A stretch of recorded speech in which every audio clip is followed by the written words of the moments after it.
রাজধানীতে পাওয়া গেছে ভয়ানক মাদক কিটামিন তৈরির ল্যাব। ডার্ক ওয়েবে মাদক কেনাবেচা, ক্রিপ্টোতে লেনদেন করতেন চীনের 3 নাগরিক।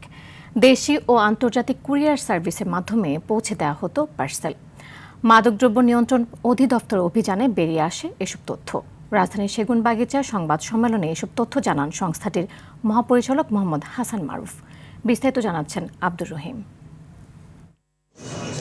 রাজধানীর উত্তরা একটি ফ্ল্যাটে ভয়ানক মাদক কিটামিন তৈরির ল্যাব তৈরি করে চীনের 3 নাগরিক। ভ্রমণ ভিসায় বাংলাদেশে এসে তারা এই কাজ করছিল। চক্রটি সেখানে কাঁচামাল এনে মাদক তৈরি করত। মাদকদ্রব্য নিয়ন্ত্রণ অধিদপ্তরের অভিযানে চীনের ওই 3 নাগরিককে গ্রেপ্তার করা হয়।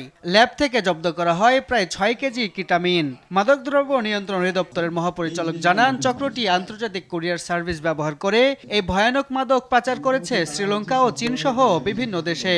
যারা এখানে প্রক্রিয়া করতেন, যে সকল বিদেশি নাগরিক, তারা কিন্তু তাদের কমিউনিটির কাছে পাঠাতেন পৃথিবীর বিভিন্ন দেশে।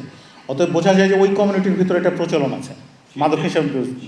গ্রেপ্তারকৃতদের জিজ্ঞাসাবাদে উঠে আসে ডার্ক ওয়েব ও ক্রিপ্টোকারেন্সি নেটওয়ার্কের সন্ধান। 400 গ্রাম হেরোইন এবং প্রায় 20,000 ইয়াবা আমরা উদ্ধার করেছি। এদিকে ভিন্ন আরেকটি অভিযানে ডেমরা ও নারায়ণগঞ্জে 400 গ্রাম হেরোইন, 20,500 পিস ইয়াবা, নগদ 50,000 টাকা ও 2টি মোবাইল ফোন সহ 2 মাদক কারবারিকে গ্রেপ্তার করা হয়। তেজগাঁওয়ের ড্রামটাকে 20 কেজি গাঁজা সহ গ্রেপ্তার হয় আরও একজন। এছাড়া কেরানীগঞ্জে অভিযান চালিয়ে সাদা সিলিকন বক্সের ভেতর থেকে 12,000 পিস ইয়াবা উদ্ধার করা হয়। আব্দুর রহিম, RTV, ঢাকা।